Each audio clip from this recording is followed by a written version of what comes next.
Welcome to today's episode. I brought on Tess Brigham. Tess, welcome. Thank you so much for having me.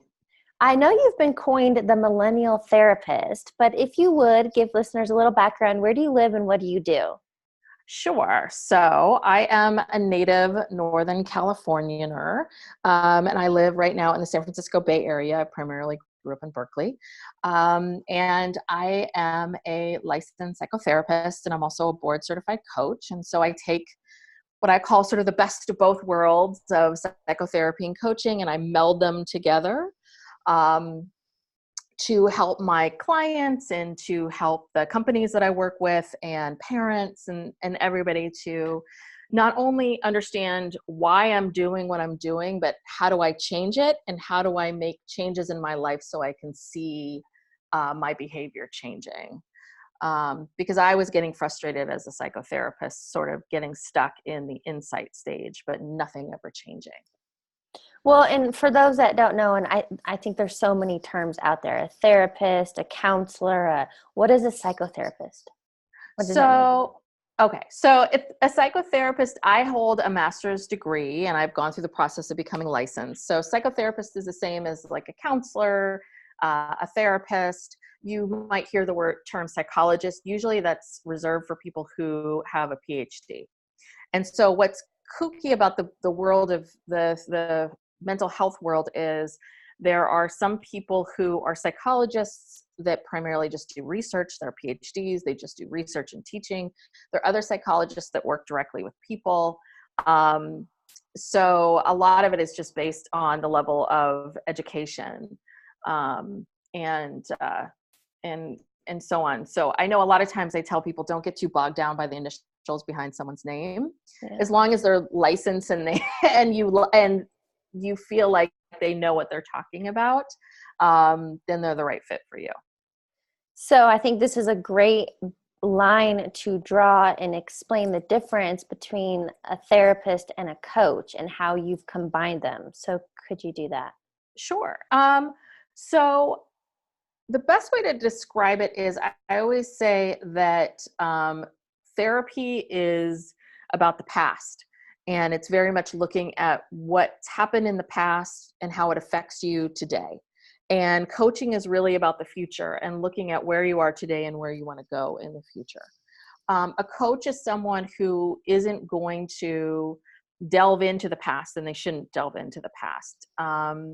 The process of becoming a licensed psychotherapist is a much longer process of completing education and then completing a number of hours working directly with people in various settings. As a therapist, I'm able to diagnose people with mental health disorders and treat them.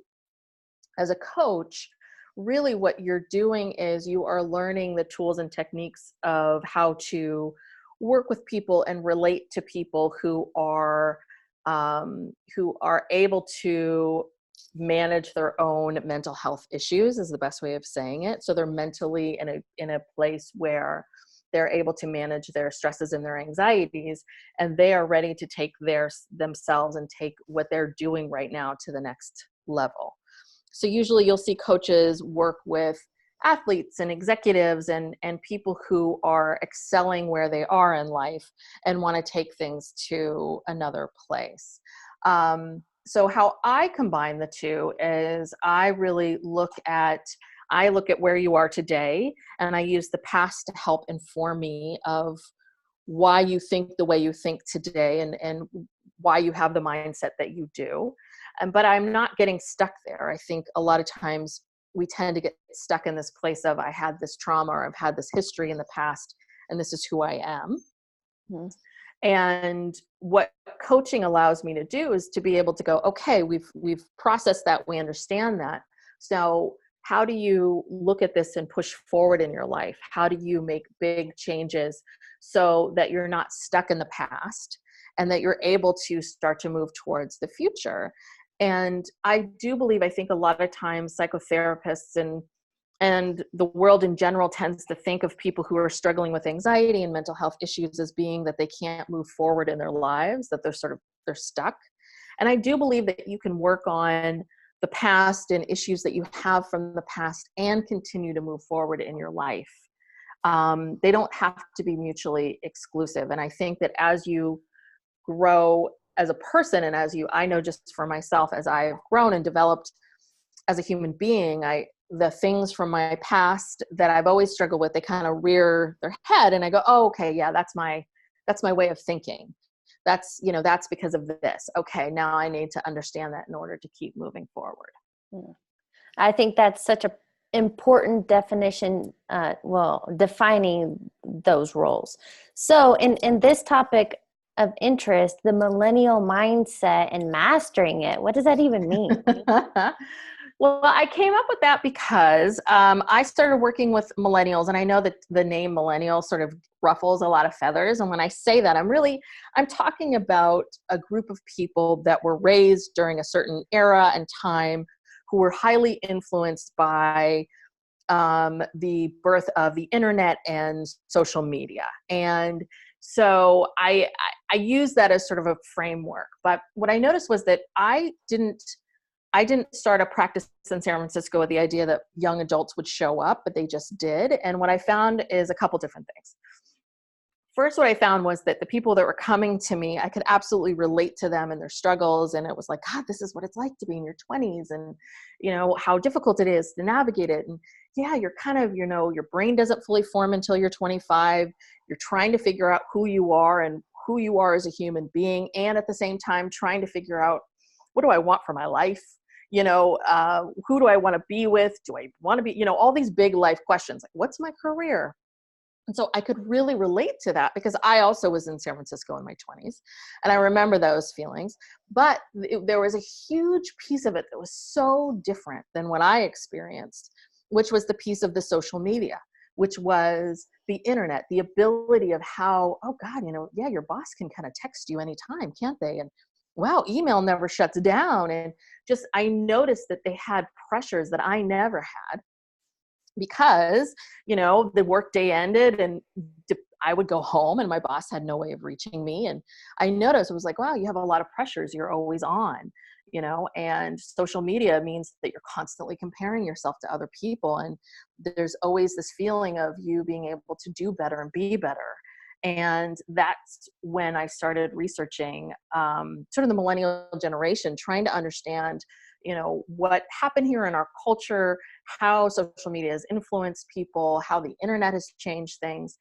And so when I started working with clients, I really started to formulate these different sort of things that I saw, that I felt like were parts about being young that millennials especially needed to focus on. So the first one is, really around, what I noticed is a lot of my clients were struggling with validation and knowing how to validate themselves, which I think is incredibly difficult. And we tend to look outside of ourselves for validation, and social media is one of those things that makes it so easy. Like, I post this picture, how many likes am I going to get? And I was always amazed by the clients who felt like, oh, I only got 4 happy birthdays on Facebook, or I only got 20 people to like my photo. And suddenly this became how they were seeing themselves, how they were defining themselves. Yeah. And so that's the first mindset challenge that I work on with them, which is really helping them understand that you have to develop your own sense of self, and you have to learn how to validate yourself outside of other people. Because when we put our sense of self and who we are in other people's hands, then we have no control over other people, right? So they can just take it and run off with it. It's a very powerful part of who we are, and we're giving it to someone else. How do you validate yourself? I can hear somebody asking that. Yeah. So it is not, I will say it is not easy. And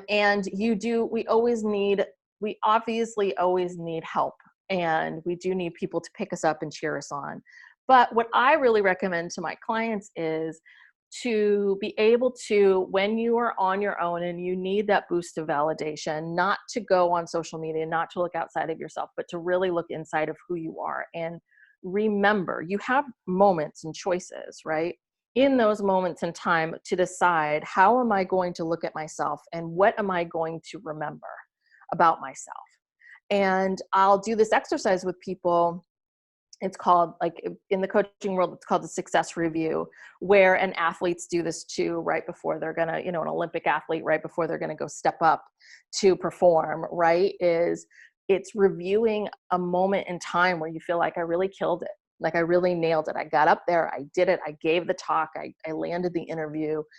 And really being able to spend a couple minutes just reviewing that in your mind to remember for yourself, this is, yes, I have it, I can do it. That I don't need to look outside of me in order to remember that I have the ability to do this for myself. And what that really is what a lot of sociologists and other people that are studying, which is called resilience. It's like this inner resilience and strength that we each have. And it's whether or not we decide to tap into it is really important. And the more we tap into it, the more that we remember those things, the more those are like building blocks. The more we do it, the more successful we become, the more successful we become, the more, it really builds upon itself, versus being in those moments and always having to rely on other people to say, you got this, you can do this, or looking outside and sort of using the social media, likes as validation, because again, you don't have a lot of control over that. So something that came to mind that I want to ask you is the term a humble brag. So when did we step into the space of, like, you don't want to seem arrogant or cocky or full of yourself, so just a humble brag? Well, I mean, I think there's a big difference. I mean, I personally have a hard time with social media. Like, I don't really like it because I do find there's a lot of this comparison and the humble brags and all of that. But I think that are you thinking, let me clarify then. Are you thinking that part of that, of looking inside of yourself and saying, okay, I got this, I'm doing this, feels like a humble brag? I just think I'm kind of feeling through maybe it was social conditioning, I don't know, that you don't want to brag about your wins and the things you've accomplished. So it's like we kind of play small. I mean, Mm-hmm. that's why we're seeking external validation, because we stop doing it internally. Yeah. I definitely think, I agree with you in terms of the social conditioning. And I think this is especially for women, right? Is that you are conditioned as a female to not, if don't be too much, don't take up too much space. Don't be arrogant, don't be boastful. A lot of these things that I think men are easily able to step into, we struggle to step into because of that social conditioning. And I understand that piece of it. I feel like when I think about this idea of validating yourself, it's such an internal thing. You're not telling anybody any of this. It's your own, it's the relationship you have with yourself. That's the core. And at the end of the day, what we all have is the relationship that we have with ourselves. So I think there's a big difference between kind of putting things out there into the world, hoping for people to validate it, versus being able to look at yourself as a whole person and like who you are and appreciate who you are. See yourself as a complete person with both good and bad and wins and losses, and be able to, in these moments, know, I got this, I can do this.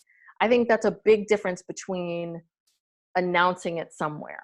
And I think that is the piece of it, right? Which is, there is that feeling these days to constantly put everything that we experience out into the world versus keeping it for ourselves.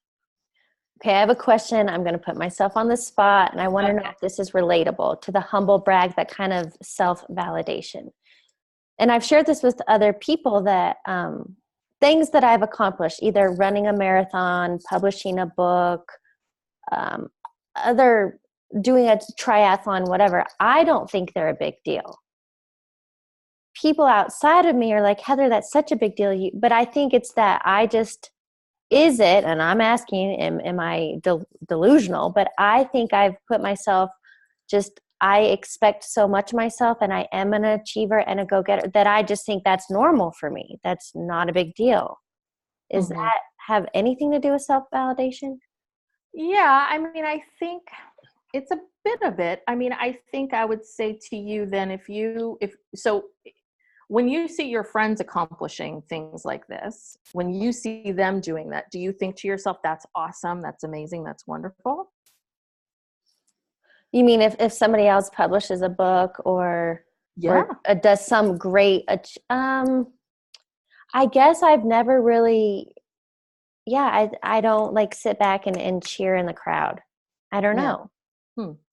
Well, I mean, it definitely sounds like then it feels like obviously you're someone who puts your mind to things and you get things done, which is amazing. I think that is probably that's 95% of any battle in life, right? It's one thing to have a book idea, it's another one to sit down and write the book and get it published, right? But I guess then for you, it's about how often do you really allow yourself to sit? And it doesn't have to be something that you humble brag to the world, but how often do you really allow yourself to sit down and go, wow, I accomplished something. There was a beginning, a middle, and an end to this, and I did it. And there's nothing wrong with you being able to feel good about what you've accomplished and at the same time think, I'm going to keep pushing myself and keep pushing myself and keep pushing myself, because that's what's important to me. But what is the point? I mean, if you enjoy the process, that's the most important part. What I see a lot of, I have a lot of clients that I see this where they create a goal for themselves, like, I want to achieve VP status by this age, or I want to, get this kind of review or make this much money. And what they'll do is they'll, work endlessly for it and get it and think, okay, now I should be happy, right? Mm. I think that's the piece that's really huge, is that people think, okay, now this will make me happy. Now I'm making X, Y, and Z amount of money. And what happens is they look back and go, I've been miserable for 5, 6, 7, 10 years to achieve this, and I'm not happy. So I think part of it for you is two things, right? Part of it is, do you enjoy the process? Like, if you enjoy the process of writing a book and putting it out there into the world, if you enjoy that and that feels good to you, then that's amazing and wonderful. And you should feel good about it and celebrate it. But if you're like, I hate this, why am I doing this? Yeah. Yeah. then that's a different story. Well, I can speak on both sides. So that example you gave, climbing the corporate ladder, more or less, Mm-hmm. I understand what that's like, but I also believe it's because people are chasing the things they think they should be chasing, and that will bring them happiness. Where you're right, when I've been on my journeys for my goals, I love who I become in the process. I love challenging myself. I love growing, and I love seeing, okay, what am I capable of next? So I get both, because I used to be in the corporate world and I used to chase the things that were supposed to make me happy. Yes. Okay. And I think what's hard is that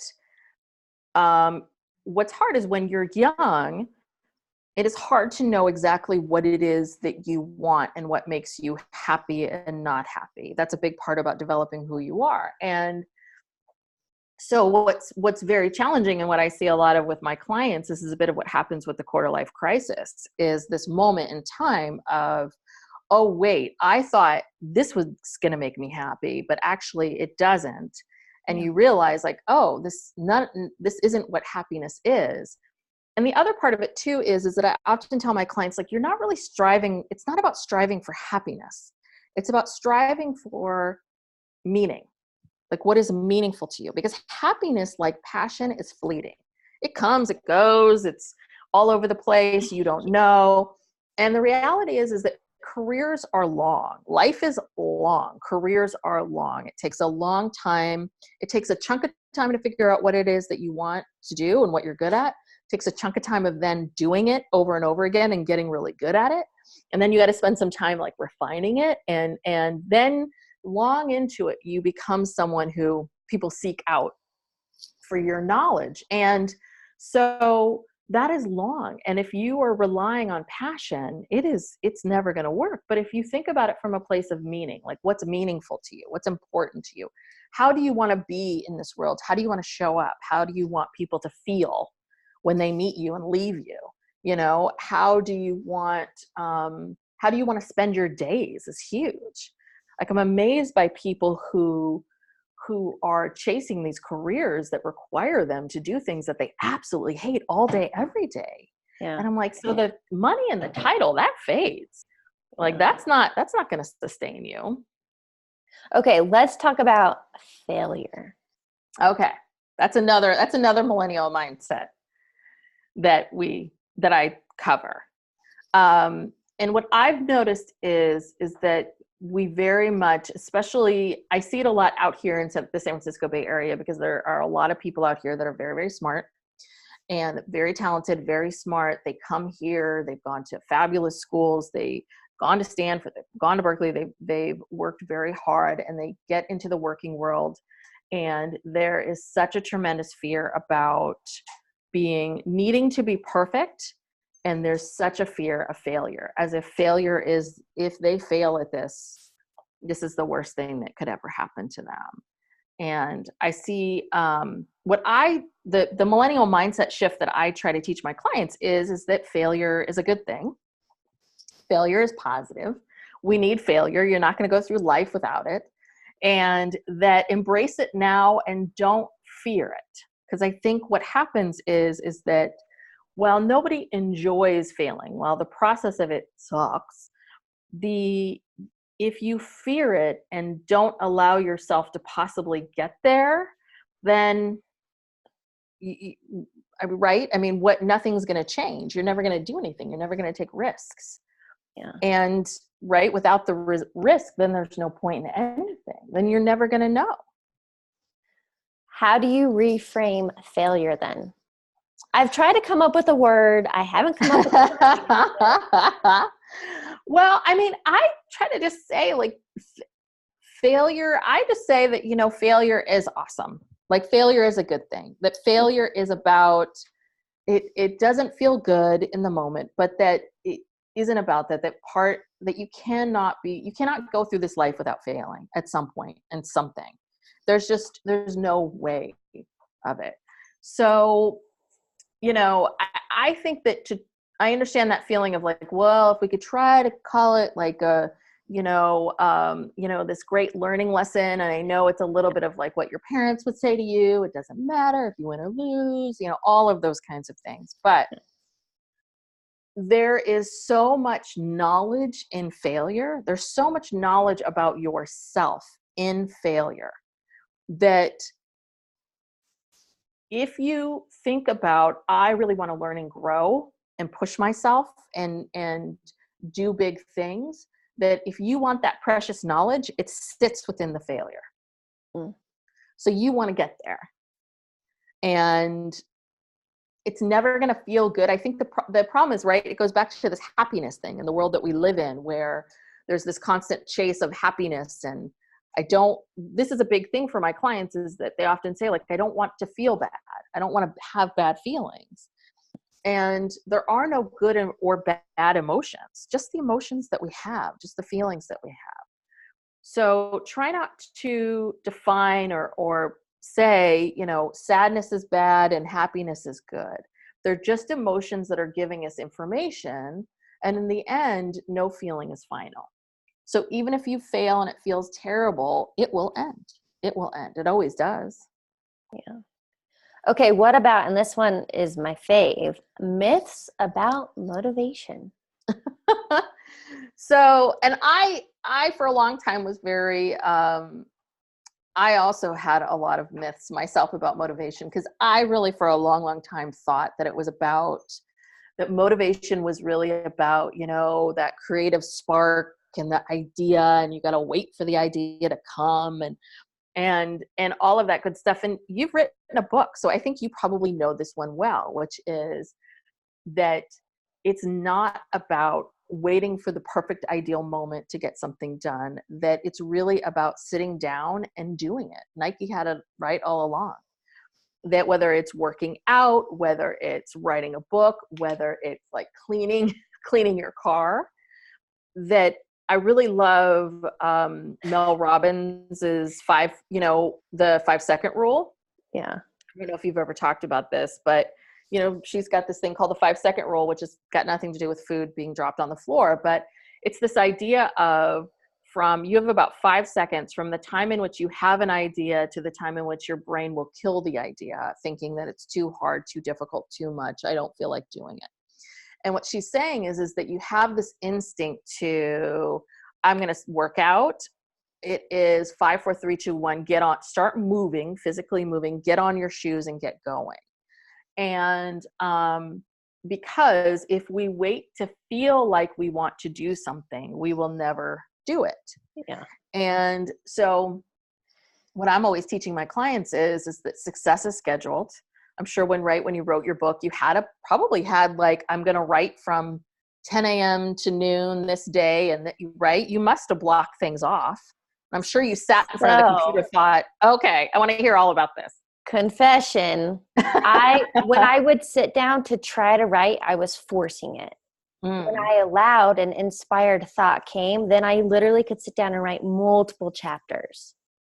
So it was very interesting for me in that process that I had to allow the inspired thought to come. But I know what you're talking about. So let's say we're talking laundry, because who likes laundry? I hate folding it. But I think it's all about discipline and habits. Yeah. Well, yeah. And so there's a great book by Stephen Pressfield called The War of Art, where he talks about, and he's like had a military background. So I do understand that he very much subscribes to this idea of like, I'm a professional writer. I start my work at 9, I finish writing at 5. And I agree with you, but that rigidness can be difficult. So I do think that when it comes to it, I think some of it is, sometimes it's a bit dependent upon what you're doing, right? Because laundry is one of those things that you don't have to have a creative spark for. Yeah. And when you're doing something creative, it is important for you to have a creative spark in terms of doing it. But what I know for myself, when I have to sit down and write, that if I don't feel inspired, what I do is I just start reading. And start getting ideas, and I start thinking about various things. And even if I write for a couple hours and what I have in the end isn't quite what it is, I am moving towards something. I am growing and pushing something into it. And I do think that if you have a goal that you want to accomplish, you've got to figure out, you can't just sort of say, okay, in 6 months, I'm going to lose 30 pounds, right? You have to have these markers and these ways of getting it done. And at the same time, I do think there is something about really saying, I work out these days of the week, whether I feel like it or not. And I think that's the myth of motivation, is we do spend a lot of time going in circles and debating with ourselves, like, should I do it now? Should I go? Should I run? Should I jog? Should I that, right? Yeah. And I do think that if you want to accomplish something big, that it has to be scheduled. You have to have a time and you have to commit to it, less about maybe I'll do it, maybe I won't, to this is what I do this time, this day. I used to work at, I've worked a lot with addiction, and I used to work at a drug and alcohol treatment center. I've worked at a couple, and I've worked with a lot of people in recovery. And they have this thing called 90 meetings in 90 days. And the idea of it is, when you in early recovery, you should commit to going to 90 meetings in 90 days. And the idea of it is that instead of saying, okay, yeah, go out, try to catch 2 to 3, maybe 4 meetings a week. And then people go, oh, okay. And they try to schedule it and they don't do it. When you say 90 meetings in 90 days, you wake up in the morning and you're not debating, do I go to a meeting today? Should I go to it later? Should I go tomorrow? You're doing it that day. Like, you're going to the meeting. You don't have a choice. And 90, studies have shown it takes 66 days to create a habit. Some people it's less, some people it's more. 90 days is one of those pieces for a lot of people that feel like habits really form, like by 90 days. And so the idea of it is, when you're in early recovery and there's this whole thing of like first thought wrong, like when you're in that place of you've made a series of poor choices and now you're trying to make different choices for yourself, and you're having to stop listening to your addict brain and start listening to a different part of your brain, that part of the brain doesn't have to decide whether or not they're going to go to a meeting. And a big connection between habits is habits and willpower. And one of the reasons why we deplete our willpower is through decision making. So if you wake up in the morning and are deciding whether or not you're going to work out, whether or not you're going to work on your book, then that is depleting your willpower and making it harder for you to get motivated and have the energy to get everything done that you want to get done. That's like one big vicious cycle. It is. Yeah. So from today's conversation, what is one key takeaway you want listeners to get? That failure is a good thing. That failure is awesome. Don't run from it. We need it. I can't even tell you how many failures I've had in my life, too many to count. And I'm grateful for all of them. It's kind of like bad dose of medicine, but you need it. Yeah, that's powerful. Okay, so to wrap up this interview, I have a couple of rapid fire questions for you. Okay. The first one being, what is a quote or motto that you live by? One of my favorite quotes is by Dr. Susan David. She wrote a book called, Dr. Susan David, she wrote a book called Emotional Agility, which is a great book. And she says that, I want to get this right. So courage isn't the absence of fear. Courage is fear walking. So if you want to be courageous and brave, it's not about being without fear. It's about being fearful and walking towards the things that you fear. There's a couple of renditions of that, because actually something I read more recently, very similar, but yeah, you're right. Courage is not the absence of fear, but courage or bravery is feeling the fear and doing it anyway. Yeah. But, I think she probably took it from someone else, but I read it in her book. And Emotional Agility is a great book. I highly recommend. Well, darn it, because that's question number 2, a book you're currently reading. Yeah, well, or highly recommend. Yeah, I'm not currently reading that, but it's a great book. But I'm actually reading, because I'm a huge Brené Brown fan, I'm reading her book, Dare to Lead, which I'm loving. And if you're someone who wants to know anything, I think Brené does the best job of talking about what it's like to be a human being, this concept of enoughness, like how do I feel like I'm enough? And at the core, what does it mean to be vulnerable in your life, and what is really vulnerability? Because we have a lot of misconceptions about what it is. And if you can really understand it, embrace it, and practice it, you will lead a very different kind of life. I actually have that. So I guess that's my nudge to read it. Okay. So final question for you. What advice would you give your younger self? I would say, Tess, enjoy the process. Be here now, because I cannot believe I am in my mid 40s now. That's the part that kills me. As I look at the wrinkles and all of these other pieces, I cannot believe how fast time moves. I have clients who I'll get their birth dates and I'm like, oh God, you were born the year I graduated from high school. I'm like, oh my gosh. Yeah. It's crazy. It's crazy to think about it, but time moves. So you be here now. You only have today. Powerful statement. Tess, thank you so much for joining me and sharing your insight. Oh, absolutely. Thank you so much for having me.